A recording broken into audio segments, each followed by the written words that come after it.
Oh, I was there. Hated the day. The day was a miserable day. I mean, it was the worst royal engagement I ever did, a royal wedding I ever did. And I travelled the world with him, and I did really enjoy working with him. But, you know, now I really don't care if I ever see him again, because the way he's behaved towards the king and our queen and his brother and his sister-in-law is appalling. Tonight, oh honey, we're diving straight into the royal wedding disaster that wasn't a fairy tale. It was a circus. Meghan Markle and Prince Harry's Windsor castle spectacle? Let me tell you, behind the glossy carriages and Hollywood smiles, it was giving less royal tradition and more red carpet chaos. Royal photographer Arthur Edwards, who's literally photographed every major royal event for decades, called this wedding the worst royal engagement I ever did.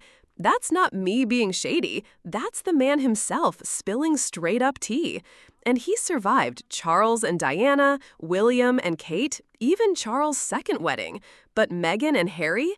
He said it was pure misery. And get this, he didn't get a single usable photo published. Not one. Imagine traveling the world with the royals, capturing iconic history, and then, boom, you're sabotaged at the wedding of the decade. She delivered it like an actress delivered it, and Oprah responded going, wow. Now, let's talk seating drama, because, there was drama. Senior royals, veterans, family members who dedicated decades to the monarchy shoved to the back rows. Meanwhile, Oprah, the Cloneys, Meghan's industry pals front and center like it was the Oscars. Some of these A-listers had barely even met the couple. Can you imagine Prince Andrew sulking in row Z while Amal Clooney's gown glitters up front? Windsor Castle didn't look like a royal venue. It looked like an after-party for the Golden Globes. Their personal runway. All my life, you know, and then Oprah Winfrey had met them once. She was a guest. The Clooney's, the guests. I mean, never met them before, but they were the guests. And, you know, I thought to myself, this all showbiz rubbish. And as if the seating wasn't enough, the weather joined in. Guests baked alive under brutal sun, stuffed into heavy coats and gowns. People were clutching fans like survival tools, makeup melting, tempers boiling. A fairy tale? More like a survival challenge. And then, the food.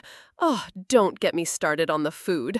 Royal weddings are supposed to mean banquet tables groaning under feasts, champagne towers, endless spreads. But Meghan and Harry, they served what Arthur Edwards described as pathetic. We're talking finger foods, avocado toast, mini macarons, basically a glorified cocktail hour.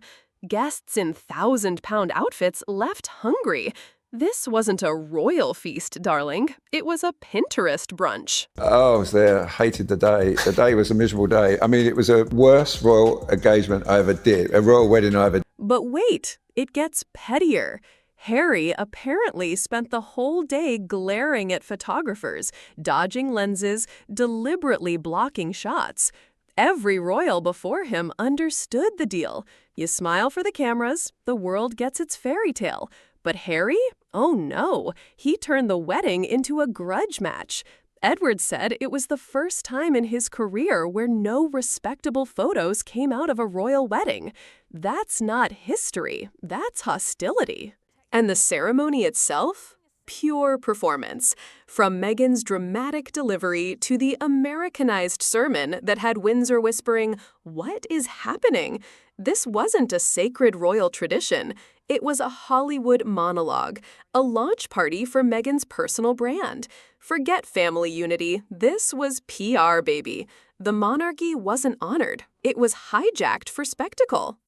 There's bold, and then there's Meghan Markle bold. You'd think ditching the monarchy, throwing shade on Oprah, and turning Hollywood into her personal playground would have been enough fireworks for one lifetime. But apparently, Meghan doesn't just stir tea, she boils the whole kettle. Because now the whispers aren't about Netflix deals or royal rifts. They're about forgery. Yes, allegedly, Meghan has been forging Prince Harry's signature multiple times on serious legal documents. Let that sink in.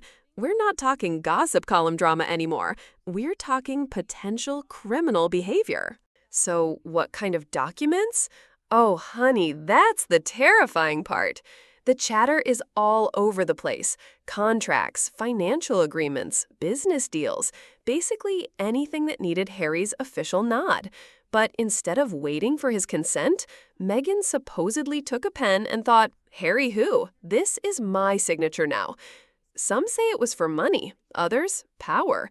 But whichever it was, let's be clear. Forging your husband's signature isn't just shady, it's dominance. It screams control. And guess what? Their brand can't handle another disaster. Spotify dumped them. Netflix is reevaluating.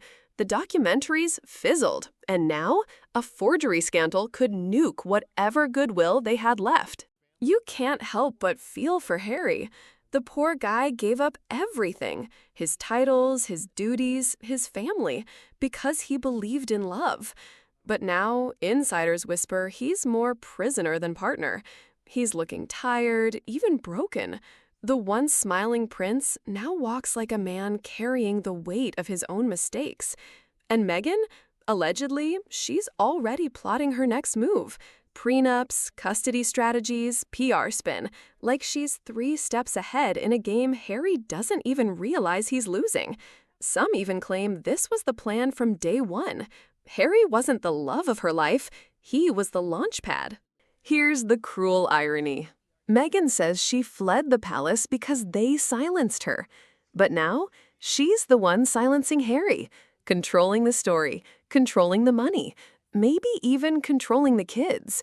And if these forgery claims are real, the whole house of cards collapses. Because this time, it's not about bad press, it's about the law. And let's talk fallout. If this goes legal, and word is lawyers are already circling, Meghan could face serious consequences. Fines, lawsuits, maybe even criminal charges. And Harry? He'd be forced to choose. Protect Meghan or protect himself. Because technically, if his name was forged, he's the victim. And victims don't get to just shrug it off. But Meghan, the strategist she is, allegedly has her excuses ready. That Harry gave verbal consent, that she had to sign quickly, that she was saving their projects. Same old playbook. Misunderstood outsider, pushed into impossible choices. Only this time, even Hollywood isn't buying it. And here's where it gets dark. Some sources claim Harry only found out because lawyers flagged documents with his signature that didn't match up. Imagine the humiliation, your name being used without your knowledge.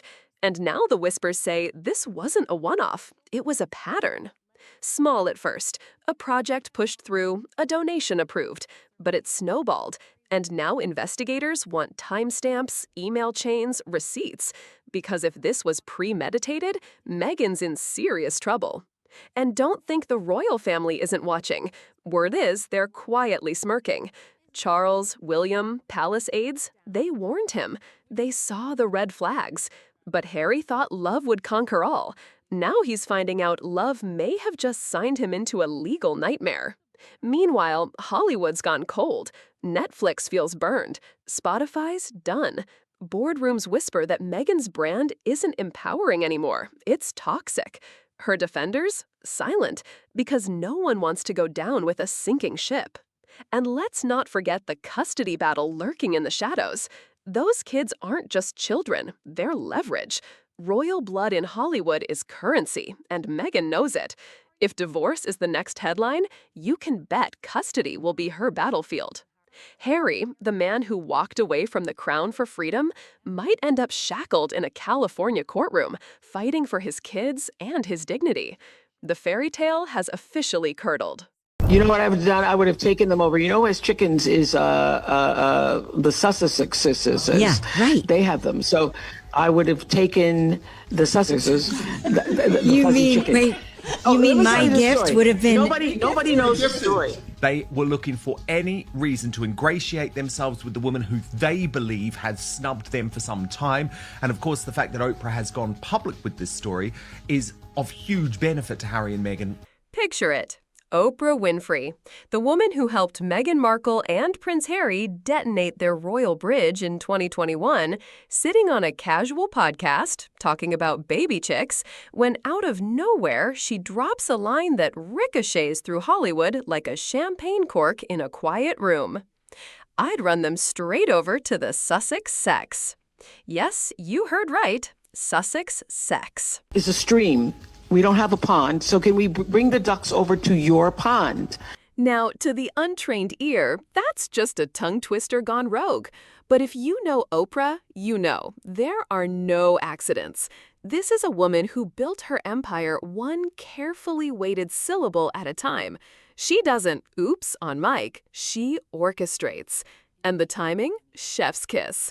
Meghan and Harry are already wading through a swamp of PR sludge, flopped deals, fizzled podcasts, and that increasingly mocked Netflix docuseries when their former biggest champion casually turns their precious Sussex title into a punchline.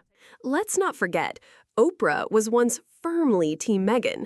That 2021 interview was the cultural earthquake, racism claims, mental health bombshells, the frostbitten royal welcome. Oprah didn't just host that interview, she delivered it like a masterclass in media warfare.